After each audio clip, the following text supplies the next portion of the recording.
I stand frozen at the entrance of Le Ciel de Paris, my hand still clutching the brass door handle. 12 place settings gleam on the white linen tablecloth, exactly 12. The Paris skyline stretches behind them, the Eiffel Tower punctuating the dusk with its golden glow. Champagne bubbles catch the light from crystal flutes, while waiters glide between guests with practiced precision. My mother-in-law Margot's laughter carries across the terrace, that practiced sound I've come to recognize over 6 years of marriage to her son.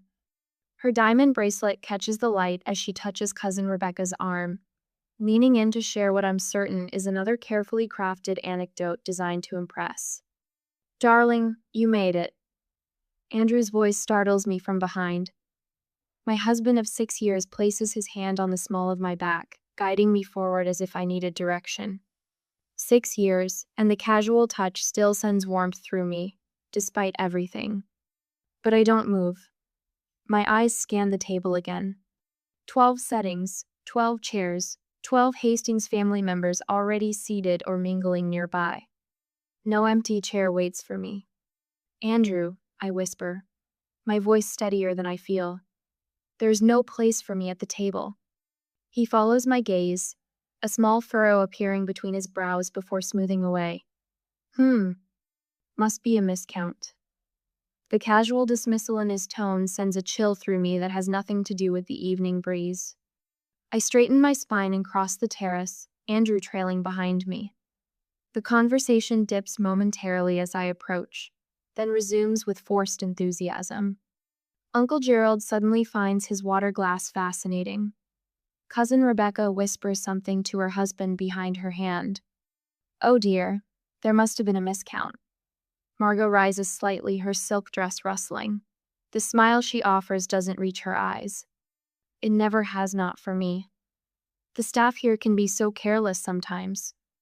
"I thought she wasn't joining for family matters," Rebecca murmurs, loud enough for me to hear. Her words land like small pebbles, tiny but sharp. Andrew slides into his seat, barely glancing up at me. "Oops," he chuckles, reaching for the wine. "Must be a miscount." The second time he says it, the words sound rehearsed, practiced. My throat tightens. I see my seat at the family table seems to have disappeared. My voice comes out low but firm, carrying just far enough. Several heads turn away, suddenly engrossed in their menus or the view. "Don't be so dramatic, Elise." Andrew's dismissive chuckle scrapes against my ears. The waiter can bring another chair. But no one calls for the waiter. No one offers to scoot over. No one stands to fix the still light. 6 years flash through my mind. Meeting Andrew during the Richardson wedding I'd coordinated. His charming smile as he asked for my card. For future events. Our whirlwind romance. His proposal 6 months later. And then, meeting the Hastings family. Margot's first words echo in my memory. How novella wedding planner marrying the groom. That practiced smile, the one that never warmed when she looked at me. "I suppose you'll be handling all our family functions now." "Not as family. As help." I brushed it off, believing Andrew when he promised they'd warm to me. "They're just protective," he'd insisted. "Old money families take time to adjust to newcomers." 6 years of adjusting. 6 years of subtle exclusions and whispered comments. 6 birthdays where my gift arrived a day late with apologies about delivery issues. Christmas dinners where everyone received monogrammed gifts except Memine, always something generic, hastily wrapped. I'd tried so hard. Learned their customs, their inside jokes, planned flawless gatherings that impressed even their snobbiest friends. Used my connections to secure impossible reservations. Spent countless hours listening to Margot's thinly veiled criticisms disguised as helpful suggestions. All while building my company from scratch, turning refined and ready into New York's most exclusive event planning service.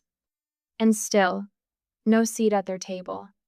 Something shifts inside me, a quiet click, like a lock tumbling into place. My hand slides from Andrew's shoulder, the expensive fabric of his suit cool under my fingers.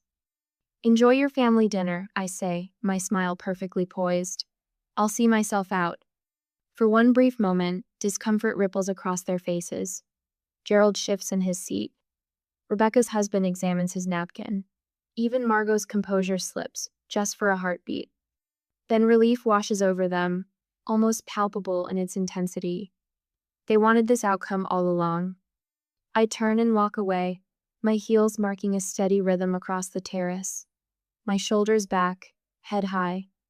Behind me, conversation resumes. Laughter bubbles up, freer now. The sound follows me through the door and into the elevator. Only when the doors close do I allow myself a single shaky breath. What would you do if your spouse's family deliberately excluded you after 6 years of marriage? Would you walk away quietly or would you take action? And what if you discovered this slight was just the tip of a much larger betrayal? The golden glow of Paris lights spills across my hotel suite as I sit cross-legged on the king-sized bed, my laptop balanced on my knees. The spreadsheets open on my screen paint a financial picture I've suspected for months, but never wanted to confirm.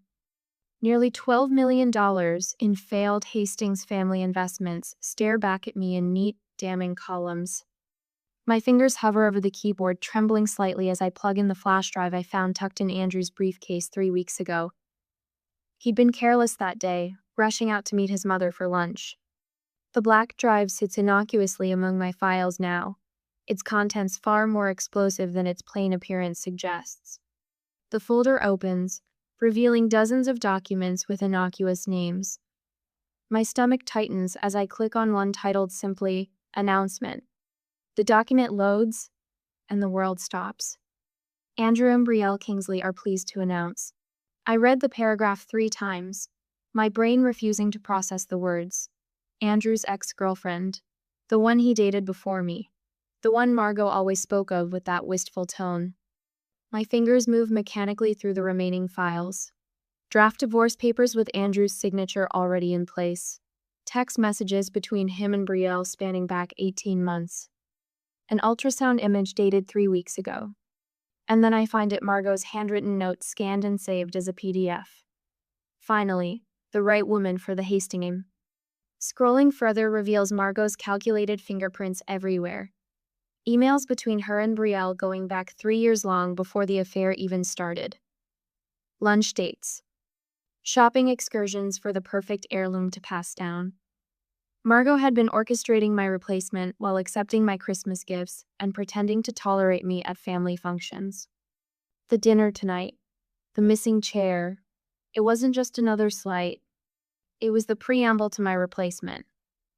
Andrew sitting there, smiling at his family, champagne in hand, while planning to ambush me with divorce papers. The entire family complicit in my humiliation, rehearsing their roles in this elaborate takedown. While I sat alone in our suite this afternoon, they'd been rehearsing how to tell me that Andrew was leaving me for his pregnant ex-girlfriend. The family dinner wasn't just excluding Mate, was celebrating my imminent departure. I shut the laptop and push it away, swinging my legs over the side of the bed. The plush carpet cushions my bare feet as I walk to the balcony doors and fling them open. The spring air rushes in, carrying the scent of rain-washed streets and distant bakeries. 6 years of my life. 6 years building a business while simultaneously propping up the Hastings family finances. The quarterly transfers to their investment accounts, the loans that were never repaid. The vacations charged to my company credit card as business development. All this time, I thought I was helping family. Instead, I was funding their lifestyle while they plotted behind my back, bleeding my company dry as they prepared to discard me. My hands grip the balcony railing as Paris sprawls before me, the Eiffel Tower punctuating the night sky like an elaborate exclamation point. Between my fingers, my wedding ring catches the light from the street below. I twist it once, twice, then slip it off completely. A single tear slides down my cheek before I swipe it away. Tears won't fix this. Nothing will fix this. But I can damn well make sure they don't walk away unscathed. I turn back to the room, purpose replacing shock. My phone is in my hand before I fully formed a plan, scrolling to find Jamie's number. Boss? It's midnight here. Everything okay? My assistant's voice grounds me immediately. I need every contract pulled immediately. every Hastings family event, every rental agreement, every vendor payment schedule. Jamie, bless her, doesn't ask why.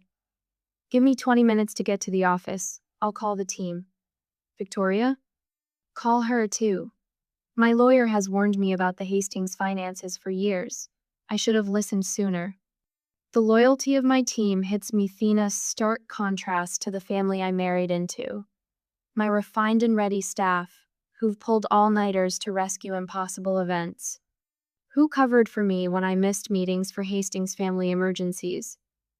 Who never complained when I diverted company resources to impress Andrew's connections? They've been my real family all along, standing beside me while I chased approval from people who never intended to give it. While I wait, I pull up the itinerary for the next 2 weeks of the Hastings Grand European Tour I meticulously planned, leveraging every professional connection I've built over the last decade. The chateau in Bordeaux, the yacht in Monaco, the private tour of the Vatican, all booked under my company's name, all dependent on my reputation and relationships, all paid for with my money while they depleted their accounts funding failed investment schemes. My phone buzzes with an incoming call from Victoria. Tell me everything, she says instead of hello. There's loyalty in her voice steadies me further. 20 minutes later, I make the first call. The manager at Chateau Margaux answers immediately despite the late hour. Jean-Michel, it's Elise Hastings. I apologize for calling at this hour, but there's been an unfortunate situation with the Hastings reservation next week. My professional voice never wavers as I explain the circumstances, not the personal betrayal, but the business complications that necessitate cancellation. Jean-Michel, who has worked with me on dozens of events, asks no questions beyond what he needs to know. Of course, Elise, we will handle this with discretion. And your personal reservation remains unchanged? Yes, thank you. 3 more calls follow in quick succession. The yacht company, the tour guide, the jewelry house where Andrew had planned to buy Margot another tennis bracelet to replace the one she complained about last Christmas.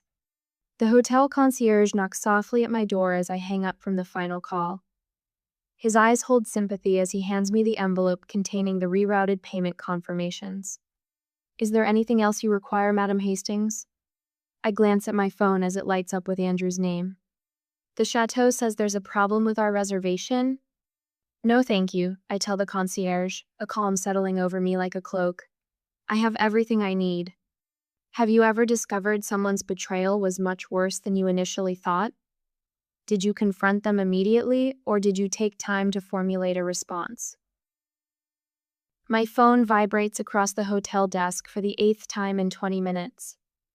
Andrew's name flashes on the screen, his handsome face smiling up from the photo I took in Santorini last summer. I let it ring. What are you doing? You'll ruin us. His voicemail echoes through the suite, voice pitched higher than his usual controlled tone. Call me back immediately. The Parisian morning light streams through the windows, catching dust motes that dance in the golden beams. My finger hovers over the delete button. I press it. 3 sharp knocks at my door break the silence. I check the peephole, unsurprised to find Margot standing in the hallway, wearing a powder blue St. John's suit with her signature pearls. Elise. She brushes past me without waiting for an invitation. This childish behavior must stop. Do you have any idea what you're doing to this family? I close the door softly, a strange calm settling over me like a familiar shawl.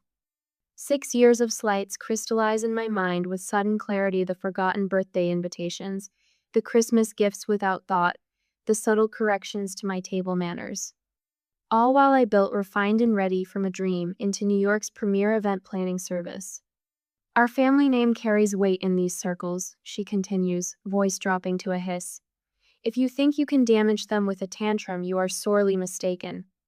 The word family strikes me as particularly hollow now. My phone buzzes with a text from Rebecca. We're all concerned about your emotional state. This isn't like you. Another arrives from Gerald. Let's talk this through like family. Family. The word tastes bitter now. The Hastings name isn't on those reservations, Margot. Mine is.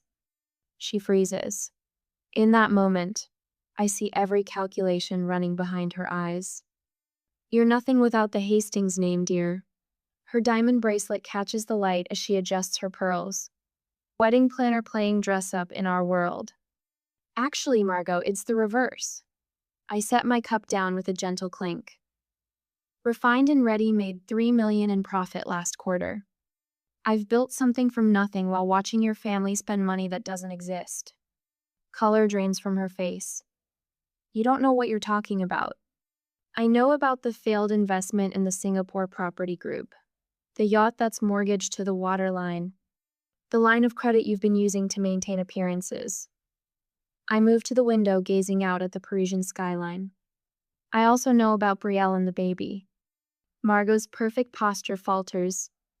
For the first time in 6 years, I've surprised her into silence. My laptop chimes with an incoming video call. Jamie's familiar face appears, her red curls framing tired eyes. Behind her, I glimpse our Manhattan office buzzing with activity, despite the early hour in New York. I'm on the 9:15 flight, she says without preamble. Victoria's team worked through the night. The documents are ready for your signature when I land. The Collins wedding? I ask, aware of Margot still standing frozen behind me.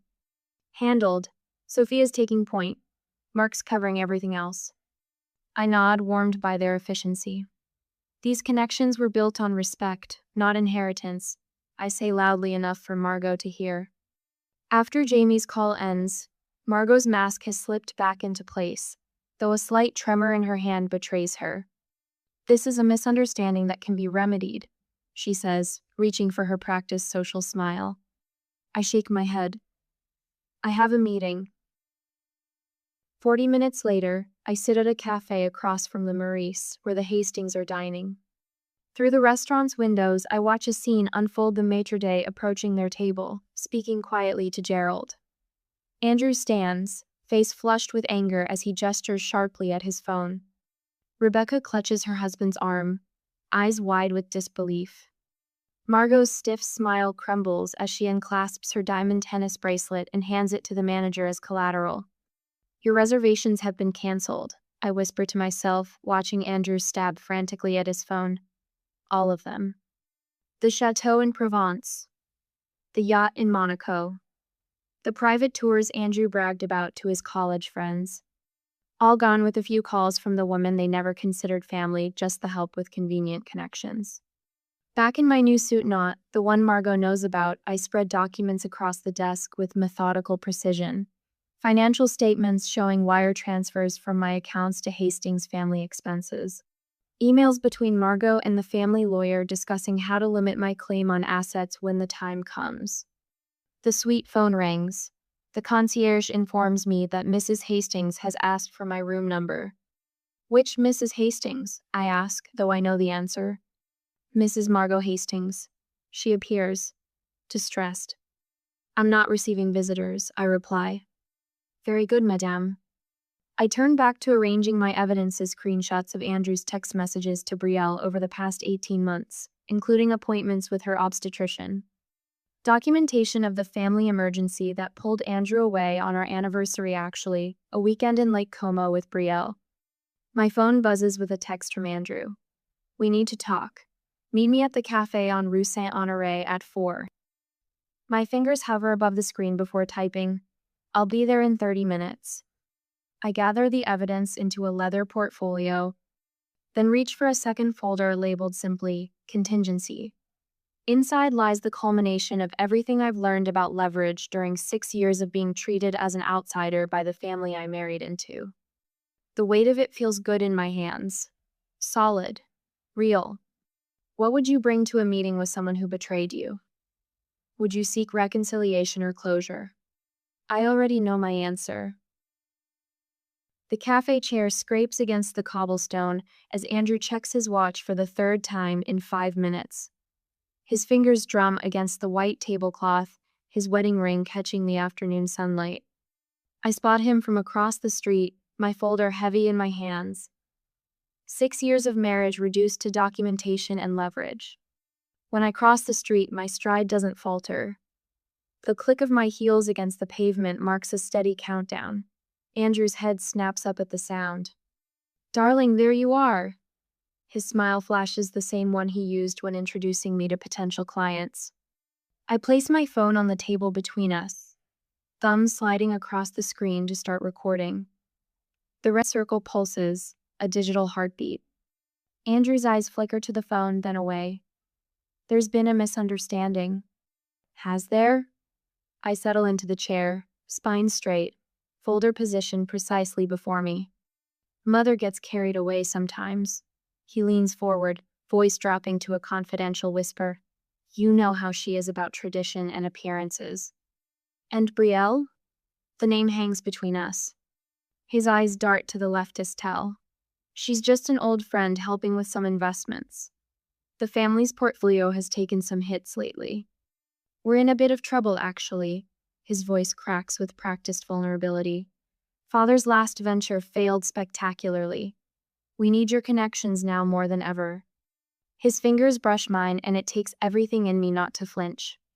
We can start fresh after Paris, stronger than before. I've had enough. My fingers slip into the folder and extract the glossy ultrasound image. With surgical precision, I slide it across the table. Congratulations on the baby, Andrew. 3 months along, isn't she? The color drains from his face so quickly, I wonder if he might faint. His Adam's apple bobs as he swallows. I've already contacted my lawyer. Here are my terms. I open the folder, revealing the documents Victoria prepared. My phone buzzes with an incoming call. Margot's name flashes on the screen. Right on schedule, I murmur, declining the call. Within seconds, Andrew's phone chimes.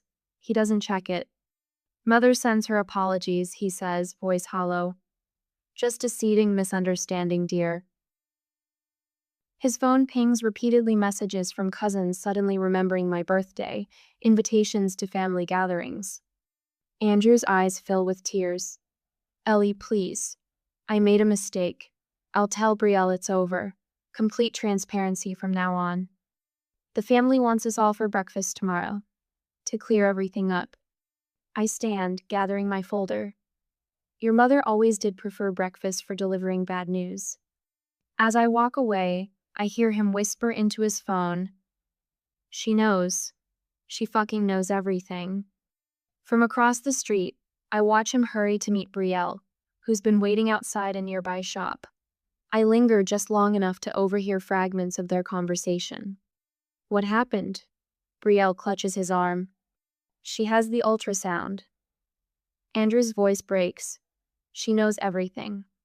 Brielle's face pales. But you said she'd never. I know what I said. His hushed voice carries on the breeze. Mother will figure something out. I slip around the corner and lean against the cool stone wall. My phone buzzes again.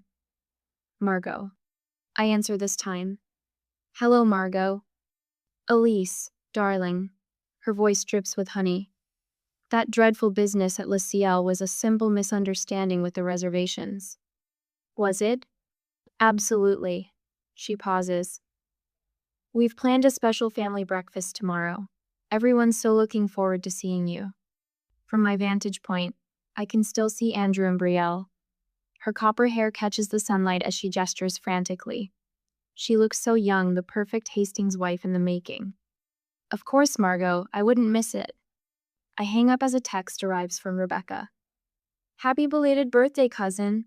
So sorry I missed it. My birthday was 8 months ago.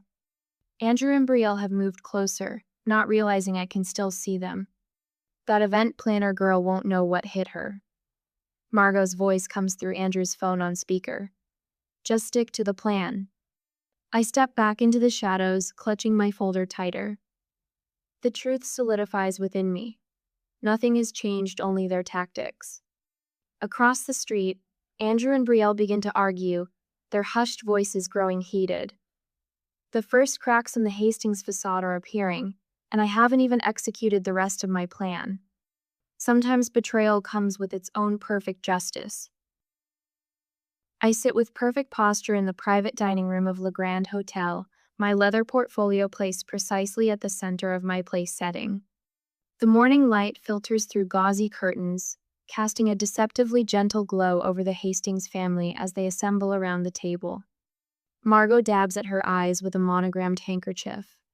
The emerald ring on her finger, the one she pointedly told me was only for blood Hastings women, catches the light with each theatrical gesture.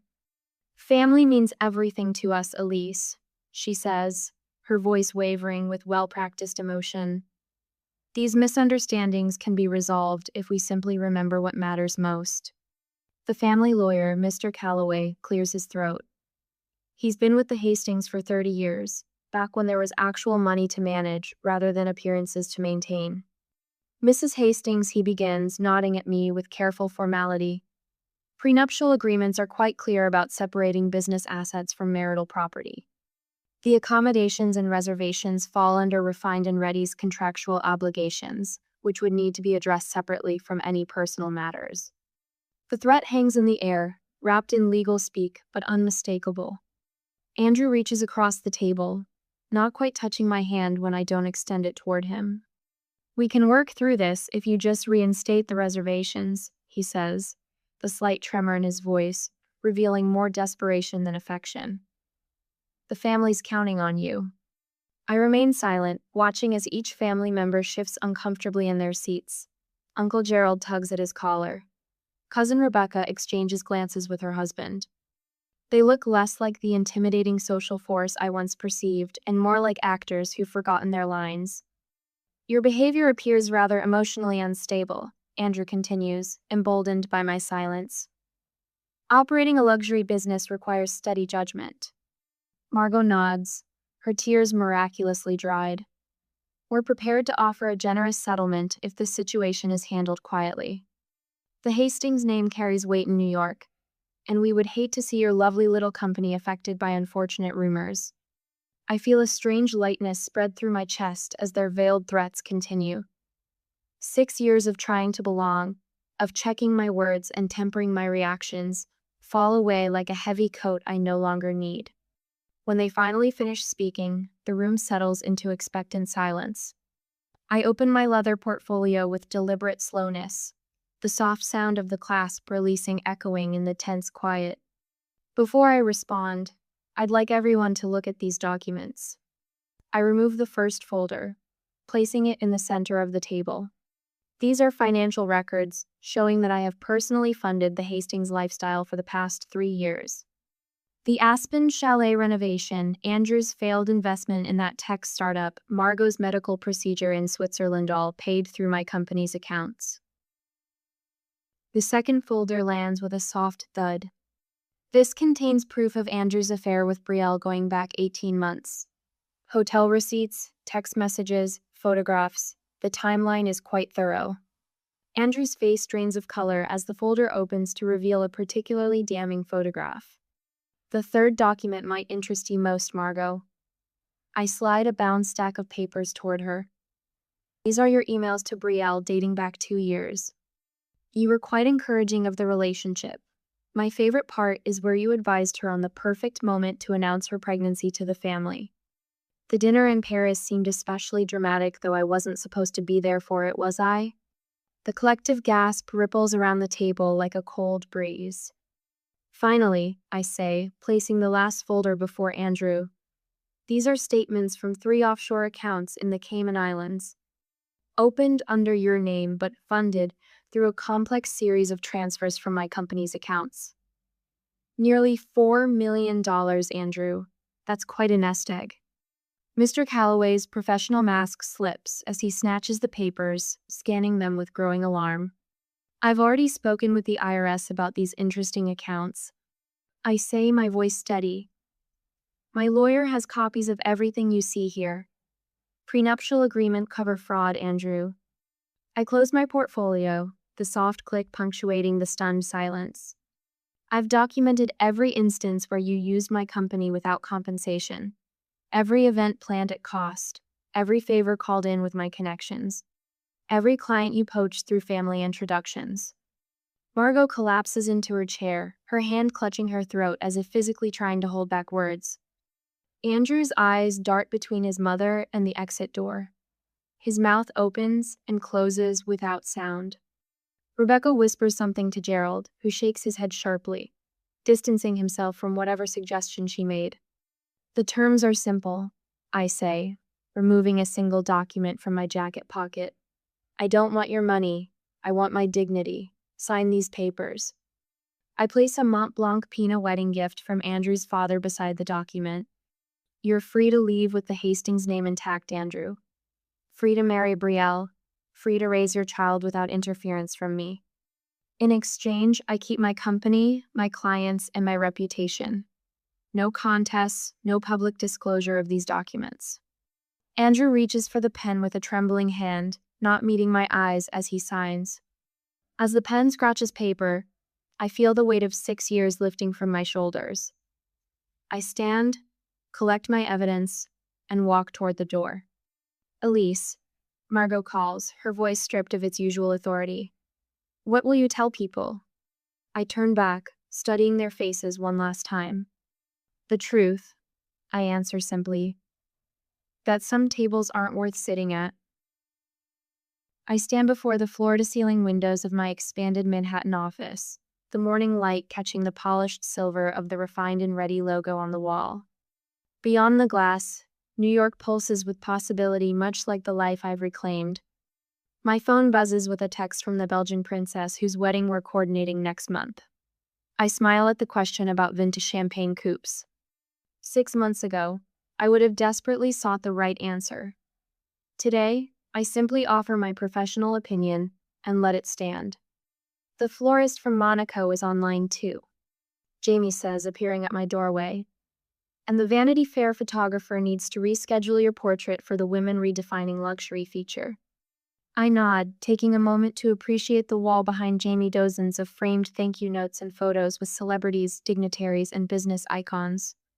Not displayed for vanity, but as testimony to a journey. Each represents a connection built on genuine value, not desperate attempts to belong where I wasn't wanted. The intercom buzzes again. Also, there's an email from Rebecca Hastings Cohen. Her daughter's engagement party. She's requesting your services specifically. My fingers pause over the keyboard. 6 years of conditioning almost makes me jump at the chance to prove myself worthy, to finally be accepted by the family that never wanted me. Send our standard response, I say instead. We're honored by the interest, but unfortunately our calendar is fully committed through next spring. No spite, no bitterness, just the quiet power of choosing my own path. Done, Jamie says with a knowing smile. That evening, I drive to Connecticut for dinner with my parents. Mom's garden is bursting with early summer roses, and Dad grills steaks while telling corny jokes he's recycled since my childhood. Their dining room table, scratched from decades of family meals and homework sessions, seats me in the same chair I've had since I was tall enough to reach the table without a booster. The Wilsons next door asked about you again, Mom says, passing the salad. They saw that spread in Town and Country. Dad squeezes my hand. We're proud of you, kiddo. Not because of the fancy magazine or the royal clients, but because you found your way back to yourself. The words catch in my throat. These people who taught me my worth had nothing to do with a last name or social standing, had watched me slowly erase myself trying to earn the approval of people who would never give it. Dr. Shelton says I was trying to solve a problem that wasn't mine to fix. I tell them, referencing my therapist of the past 6 months. Some people just won't make room for you, no matter how small you make yourself. Later that week, I gather my team at our favorite rooftop bar to celebrate signing the governor's inaugural ball. 15 faces glow in the sunset light, people who stood by me during the darkest days, who never once questioned if I was enough. Jamie raises her glass. To the woman who taught it all about standing our ground. Laughter ripples through our circle, genuine, warm, free from the constant calculation of what's acceptable. This is the family I chose. Across the table sits Zoe, our newest team member. At 24, she reminds me of myself, brilliant, eager, and recovering from a relationship where she was constantly diminished. Sometimes, I tell her quietly while the others chat, the chair not being there for you is the best thing that could happen. It forces you to build something better. A month later, I stand on the terrace of my rented villa on the Amalfi Coast. The Mediterranean stretches before me like possibility itself. My phone chimes with a notification the divorce is final. Below it, a news alert about Andrew and Brielle's courthouse wedding yesterday. I don't feel the sting I expected. Instead, something like peace settles over me as I lift my coffee cup toward the horizon. That evening, my team joins me on the terrace, laptops and sample books scattered across the table as we plan the Viscount's anniversary gala. Crystal glasses catch the golden Italian sunset as we work and laugh. I take my seat at the head of the table and raise my glass. To tables worth sitting at, I say, and to carefully choosing who gets a seat. Around me, faces shine with something the Hastings never understood: genuine connection. Perhaps that's the greatest revenge of all.